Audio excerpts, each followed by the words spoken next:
Dis Vrouedag.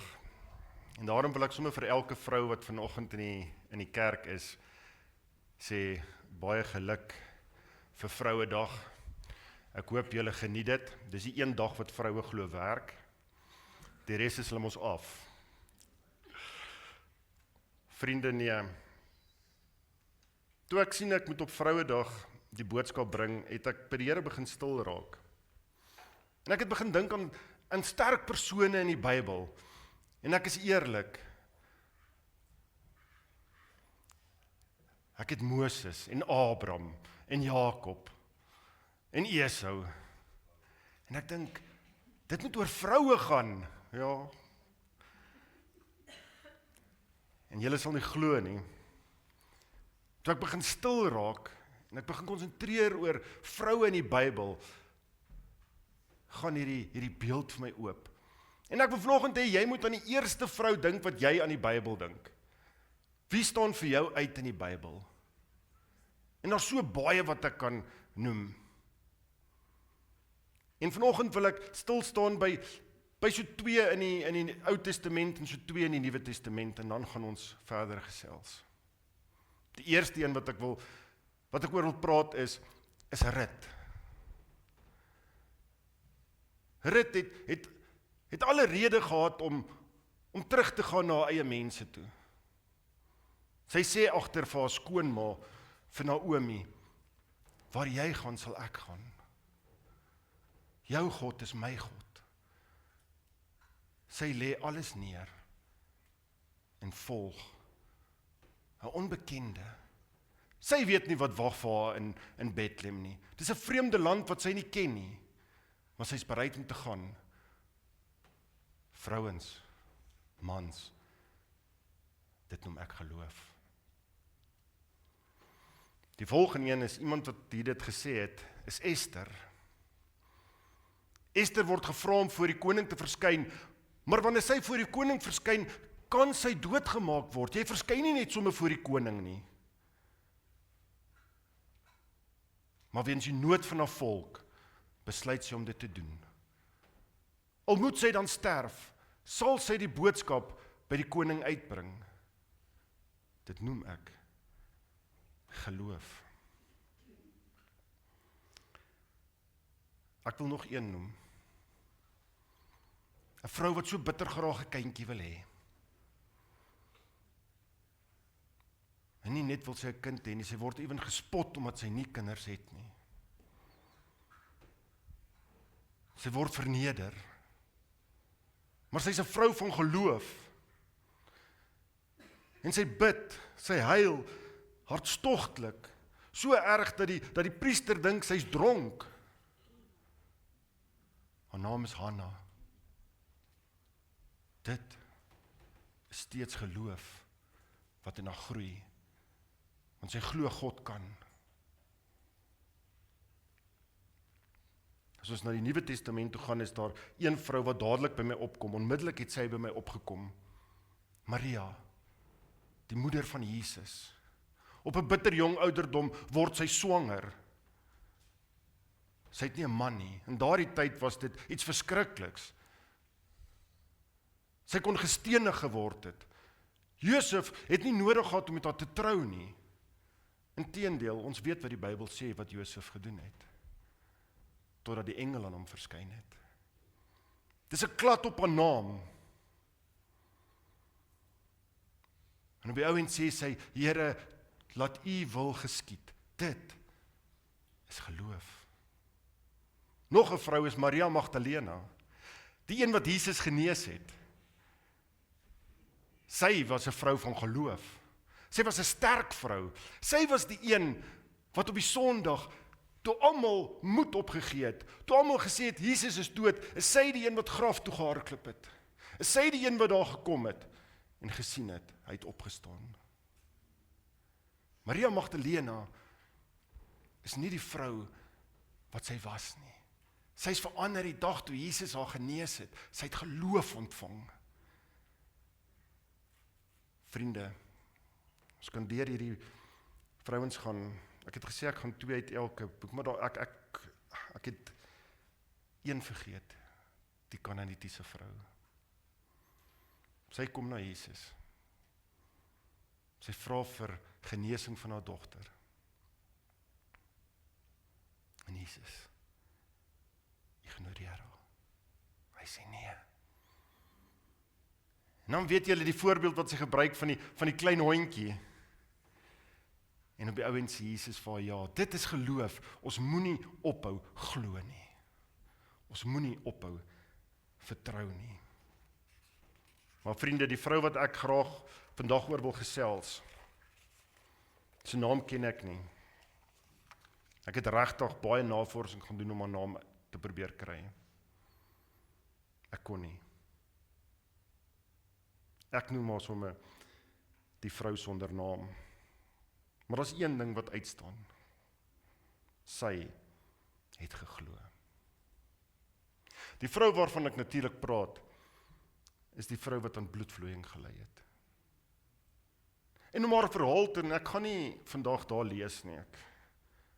Ek het dit daar opgesit en Zelna sal vir ons so aangaan, maar ek gaan die storieetjie sommer vir julle vertel. So asseblief verskoon my as dit nie 100% volgens dit is wat daar staan nie. Maar ek wil hê jy moet dit daar volg as ek daar by daai gedeeltes kom.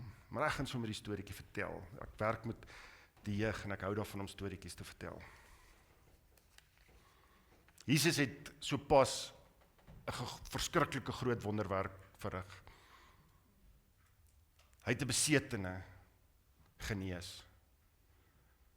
En toe hulle terugvaar, toe is daar 'n menigte wat vir hom wag. Maar 'n raadslid kom na hom toe met die naam Jairus. En Jairus vra vir hom, my dogter lê op sterwe. Kan jy asseblief na my huis toe kom? En Jesus sê ja. Intussen beweeg hy na hierdie huis toe. En daar's 'n klomp mense om hom. En tussen hierdie mense is daar 'n vrou. 'n Vrou wat ek en jy nie ken nie. 'n Vrou wat sy naam ons nie van weet nie. Al wat ons weet is dat sy vir 12 jaar lank aan bloedvloeiing ly. Dat sy vir 12 jaar lank by baie dokters was om genees te word.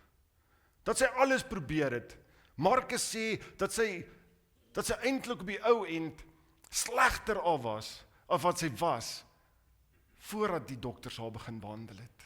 Dat dit net slegter gegaan het. Ons weet ook dat as jy Levitikus gaan lees, dat wanneer 'n vrou aan bloedvloeiing ly, dat sy as onrein beskou word. So 10-1 was sy nie getroud nie, want sy was onrein. Niemand wou haar aanraak nie. Sy was skaam.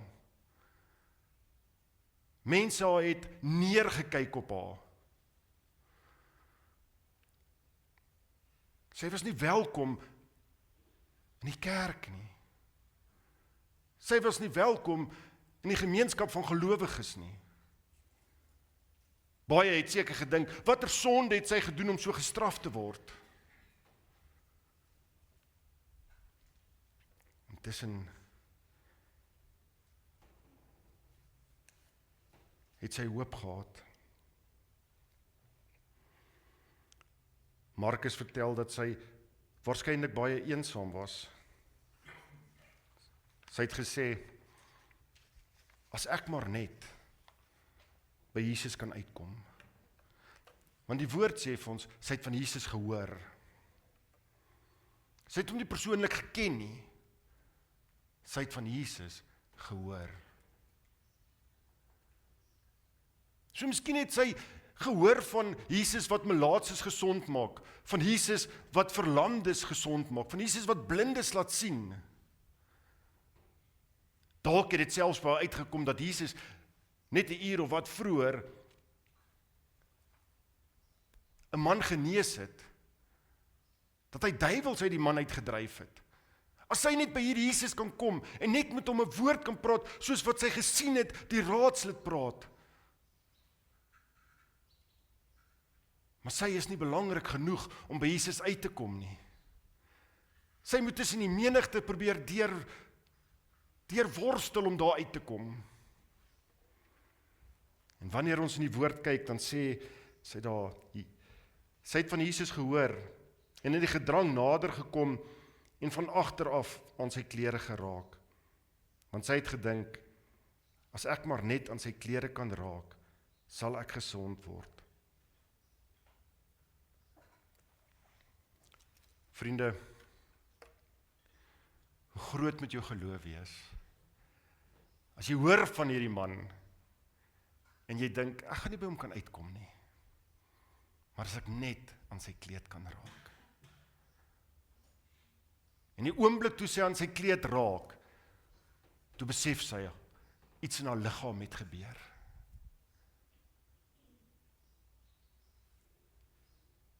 Ek dink nie op daai oomblik het sy 100% verstaan dat sy genees is nie. Maar sy het gevoel iets gebeur.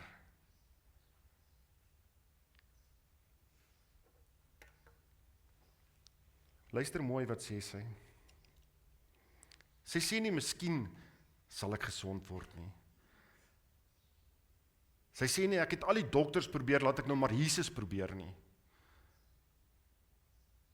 Sy sê, ek sal gesond word, al kan ek net aan hom raak. Daar's 'n skare mense, sê die woord van God vir ons.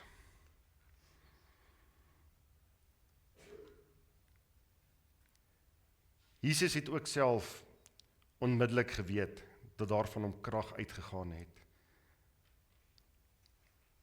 Hy het hom in die gedrang omgedraai en gevra, wie het aan my klere geraak? Sy disippels het hom geantwoord, u sien tog dat die mense van alle kante af teen u druk, en dan vra u nog, wie het aan u geraak? Hy het rondom hom gekyk, om te sien wie dit gedoen het. Die vrou het geskrik en gestaan in bewe, want sy het besef wat met haar gebeur het. Sy het toe voor hom op haar knieë kom val en voor hom haar hele geskiedenis vertel. Vriende, Jesus voel daar gaan krag uit hom uit.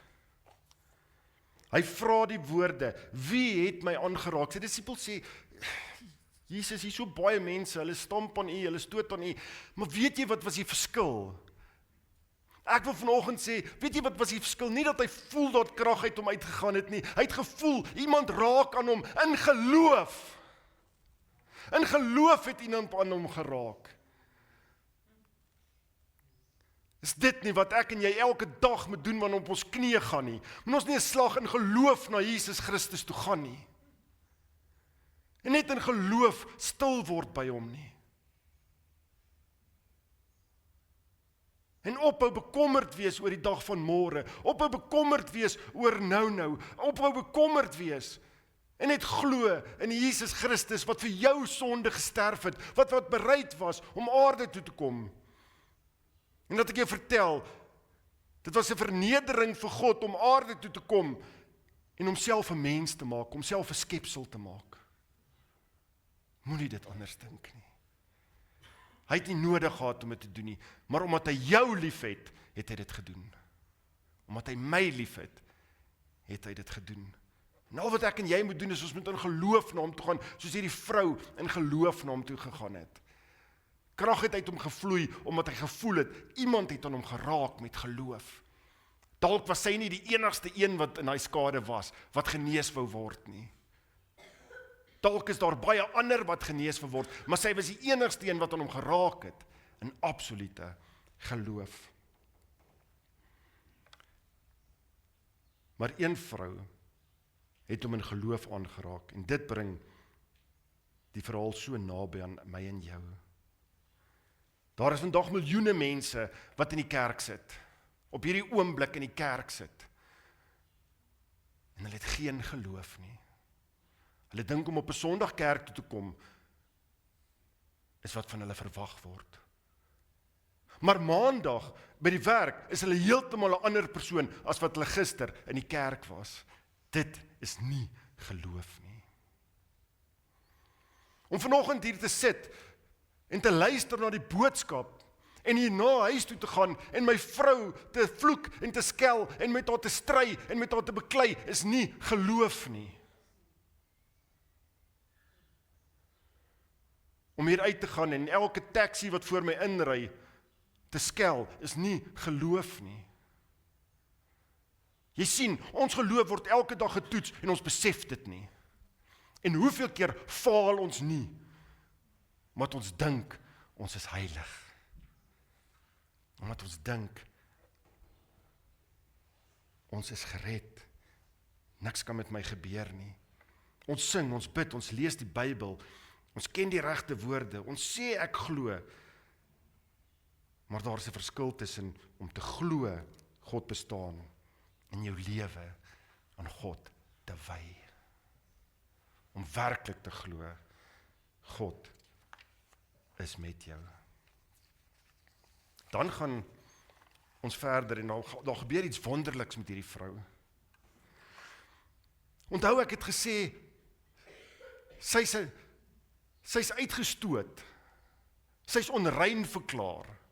Vir 12 jaar lank. Dis baie lank. En dan sê Jesus vir haar iets. Hy noem haar dogter. Hy noem haar dogter. Hy sê vir haar,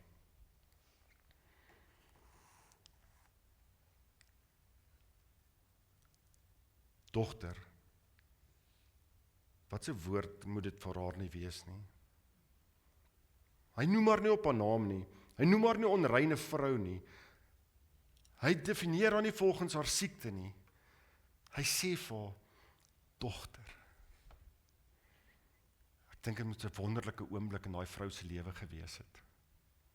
Om daai woorde uit sy mond te hoor. Dan sê hy vir haar, jou geloof het jou gered. Gaan in vrede. Sy het gekom vir genesing. Sy loop weg, genees, maar met 'n vrede, wat ek dink bitter min in die wêreld ooit sal verstaan. 'n Vrede wat net Jesus Christus jou kan gee. So ek nou vanoggend hierdie preekie eindig, en ek sê, kom ons sluit af. Dan gaan die mense wees wat vanoggend hier sit en dink, is my geloof nie sterk genoeg nie. Kom gebeur dinge nie in my lewe nie. Kom bid ek vir my siek dogter. Kom sterf 'n klein seentjie soos Christian. Terwyl honderde, duisende mense vir hom bid. Terwyl gelowiges hande op hom lê. Is my geloof dan nie groot genoeg nie? Wat as ek glo en die wonderwerk kom nie?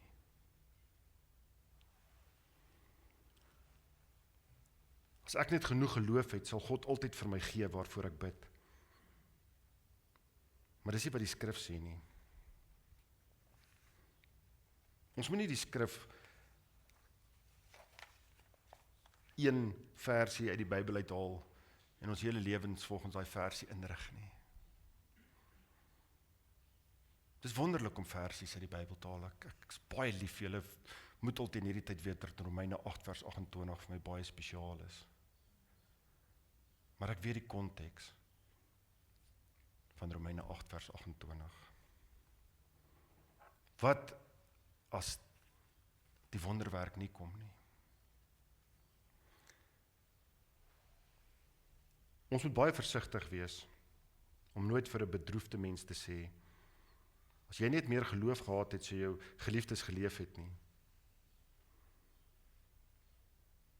Ek glo God kan genees. Ek weet God kan genees. Maar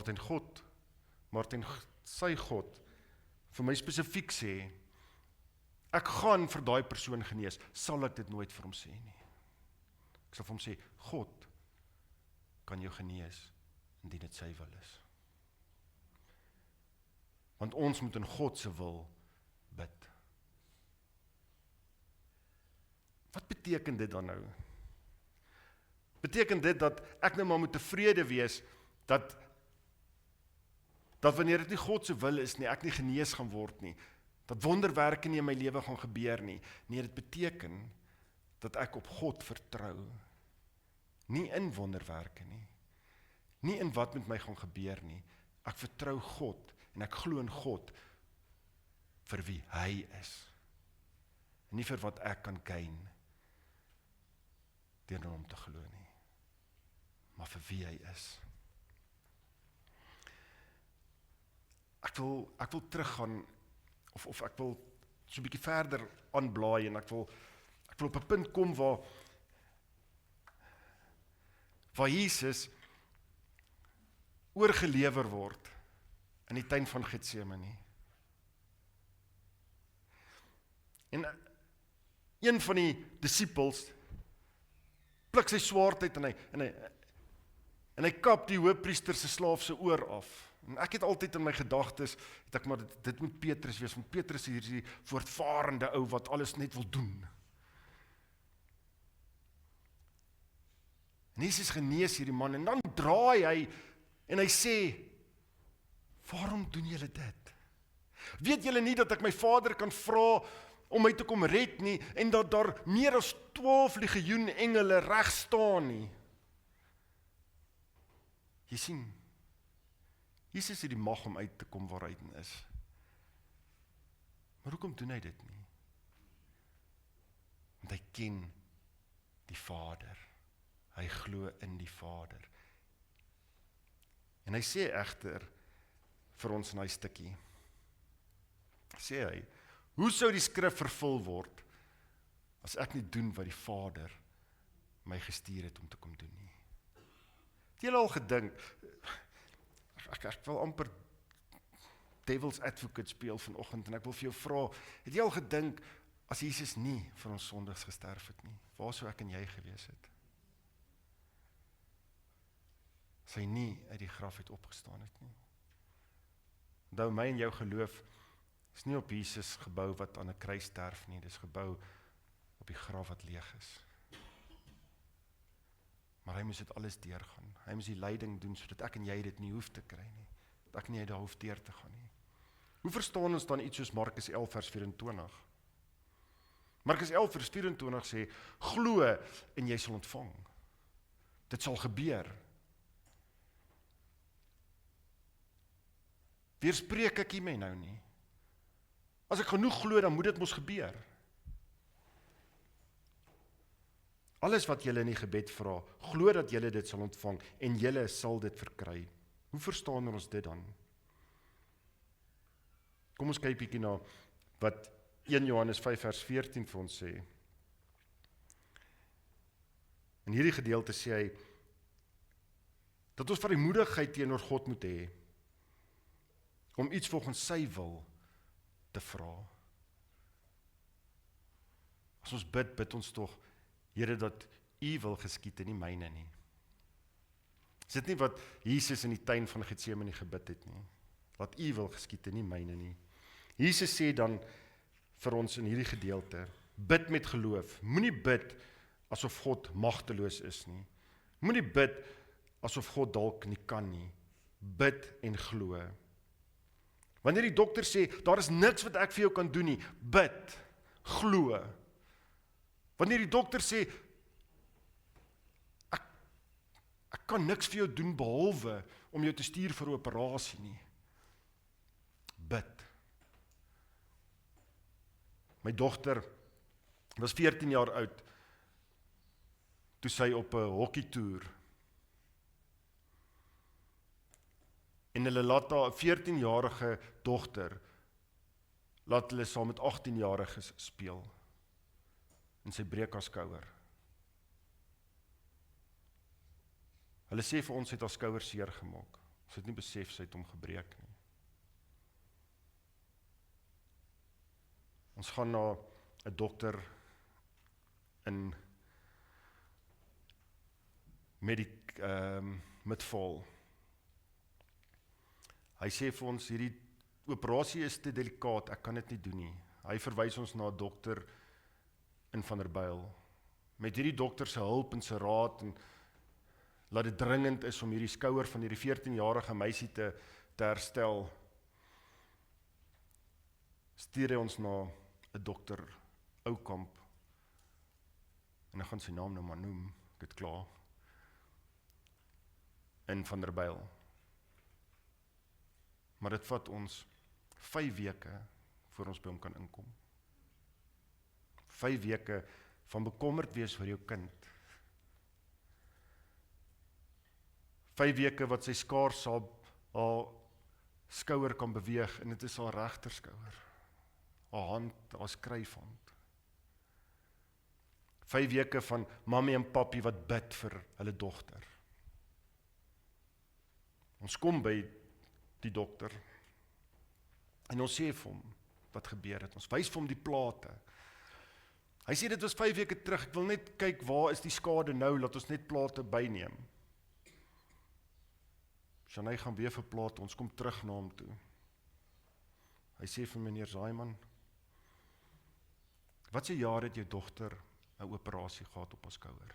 Ek sê dokter, sy was nog nooit vir 'n operasie na haar skouer nie. Hy sê kom ek wys jou iets. Hy gooi teen daai wit bord van hulle, gooi hy die ekstrale. En hy sê vir my, kyk hier, kan jy swys meneer Zaaiman? Ek sê baie swak, maar kan. Hy sê kyk hier, hierdie been is geheg. Jou dogter het nie 'n dokter nodig nie. Hy kyk na haar skouer. Nêrens is haar snytjie nie. Hy vat sy boek wat voor hom op die tafel lê. Hy sê, sien jy hierdie boek meneer Zaaiman? Hy sê hierdie boek is 'n wetenskaplike boek wat vir my sê wat skouers kan oorkom, hoe om dit reg te maak. Hy sê vandag weet ek, dis 'n wonderwerk wat jou dogter sy skouer reggemaak het. My dogter is 28, dis 14 jaar terug, en ek sal dit nooit vergeet nie. En dis wat geloof doen. Maar wat dan, as dit nie gebeur nie? Glo ek nie genoeg nie. Paulus is seker een van die grootste gelowiges wat ons ken. En daar word vir hom nee gesê. Die Bybel sê dat hy 3 keer gebid het, dat die doring uit sy vlees uit moet gehaal word. Niemand weet wat die doring in die vlees was nie. Daar's baie mense wat beweer wat dit is, maar niemand weet werklik wat dit is nie. Maar Jesus sê vir hom, my genade is genoeg vir jou.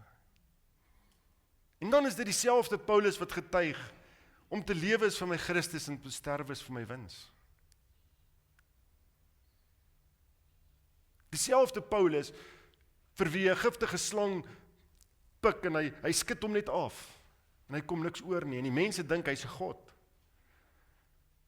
Dieselfde Paulus vra Jesus, of vra vir God, genees my, en die antwoord is nee. Paulus vertel dit self daar in 2 Korintiërs 12, van die doring in sy vlees. As ons geloof het soos Paulus, sou ons sekerlik verwag dat ons alles gaan kry wat ons voorvra. Maar Paulus is nie ongelukkig nie. Paulus ervaar God se vrede, al kry hy nie waarvoor hy gebid het nie. Vriende, geloof is nie sekerheid oor wat God gaan doen nie. Dis sekerheid oor wie God is. Die vrou met bloedvloei het geglo en sy is genees. En daar is tye wanneer God ook vir jou sê ja.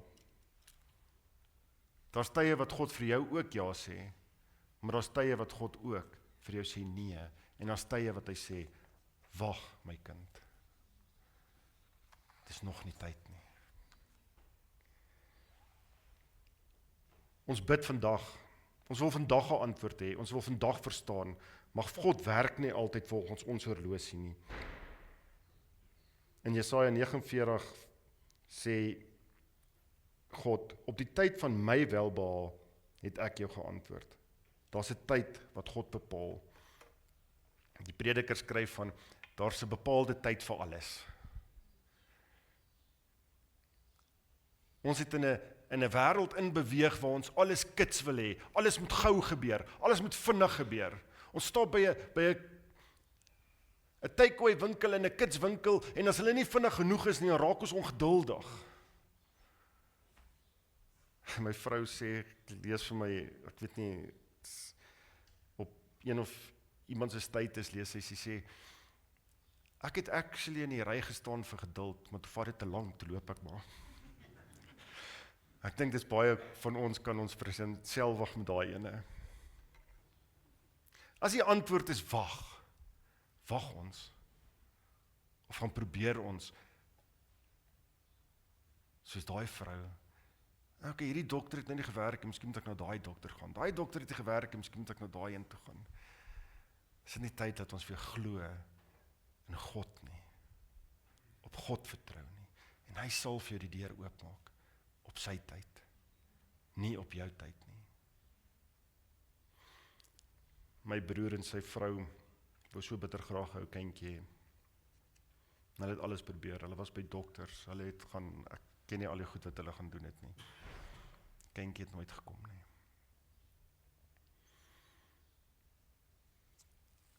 Ons is by Mighty Men in die Wes-Kaap. En soos julle weet, die wat by Mighty Men was, die laaste preek, die Sondag, kan die vrouens ook daar wees. En die prediker, Oom Angus, maar dit kon enig iemand gewees het, sê, almal wat graag kinders wil hê en hulle kan nie, staan op. En hulle is maar een van 'n handjievol mense wat opgestaan het. En ek sal die prentjie nooit vergeet nie, my broer het sy hand so om sy vrou gesit. 9 maande later is hulle dogtertjie gebore. Hulle het gewag, hulle het alles probeer, maar daar was altyd geloof. Hulle het altyd bly glo. En God het op sy tyd vir hulle 'n kleintjie gegee. 2 jaar later is hulle seun gebore. Want God gee meer as wat jy vra. Ek gaan vir julle lees wat ek hier neergeskryf het. Dit kom uit die pen van Stefan Joubert. Wat is geloof? Is geloof om te sê, God gaan doen wat ek vra? Nee, geloof is, God kan doen wat ek vra. Ek mag daarvoor vra. Ek mag daarvoor pleit. Ek mag met my hele hart daarop hoop. Ek mag glo dat God 'n wonderwerk kan doen. Maar dan gaan geloof nog een tree verder. Geloof sê, Here, ek weet U kan. Ek vra dat U sal. Maar as die antwoord anders is as wat ek verlang, sal ek steeds in U glo. Want U is my God. Vanoggend wil ek afsluit met Psalm 46 vers 9 wat sê, bedaar en erken ek is God.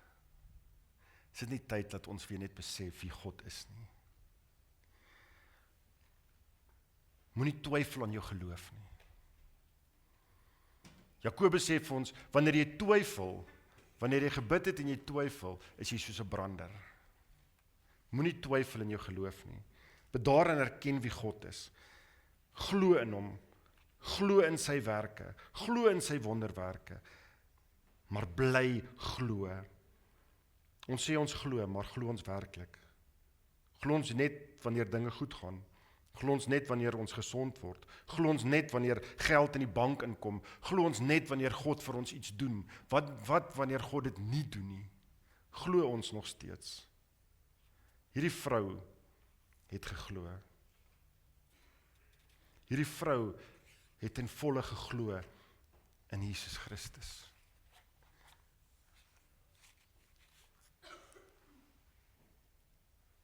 ...12 jaar.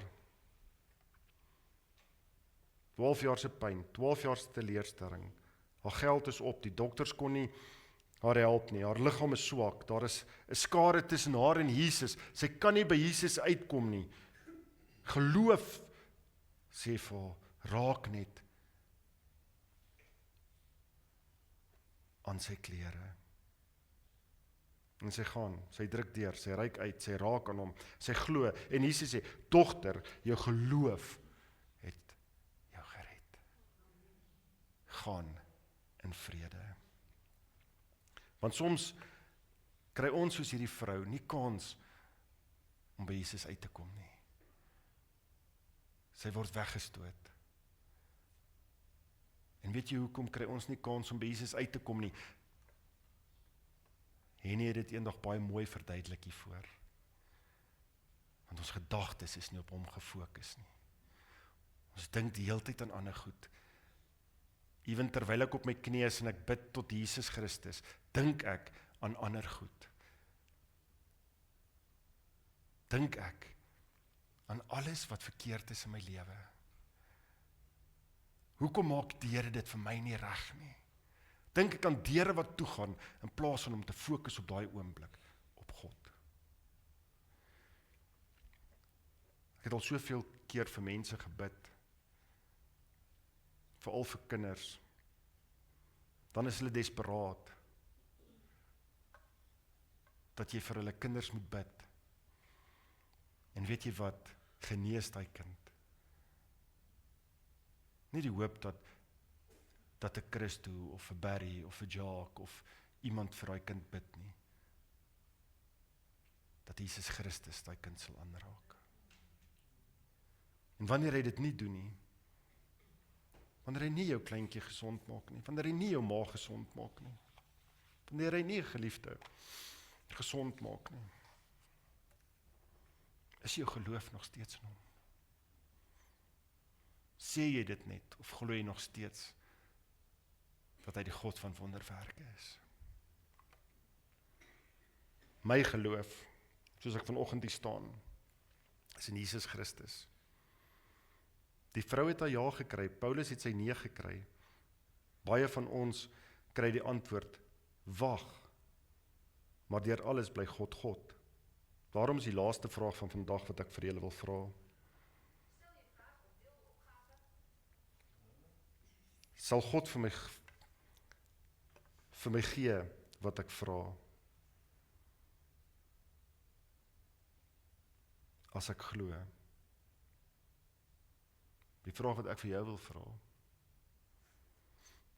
sal jy steeds op God vertrou, wanneer sy antwoord nee is? Want dit, vriende, geliefdes, broers en susters, is geloof. Kom ons bid saam. Here almagtige Vader, ons kom na U toe vanoggend in geloof en ons staan voor U, Here, in absolute geloof. Here, ons weet U is 'n magtige God, U is die God van wonderwerke, U is die God wat ons aanraak. Here, en daarom bid ek vir elke een vanoggend in hierdie kerk. Here, raak hom aan. Here, U ken sy behoeftes, U ken sy drome, U ken sy begeertes, U ken sy kwale. Here, U weet waarmee hy vanoggend struggle, waarmee sy vanoggend sit. Here, en ek vra, raak hulle aan, wees met hulle, beskerm hulle, versterk hulle, Here, maar bovenal, dat hulle sal glo, U is steeds die God van wonderwerke, dat hulle steeds sal glo, U is die God, al sê U vanoggend vir hulle, wag my kind, al sê U vanoggend vir hulle, dis nog nie tyd nie, glo dat God met jou is vanoggend, Here, dat ons weet, U tel ons op wanneer ons swak is.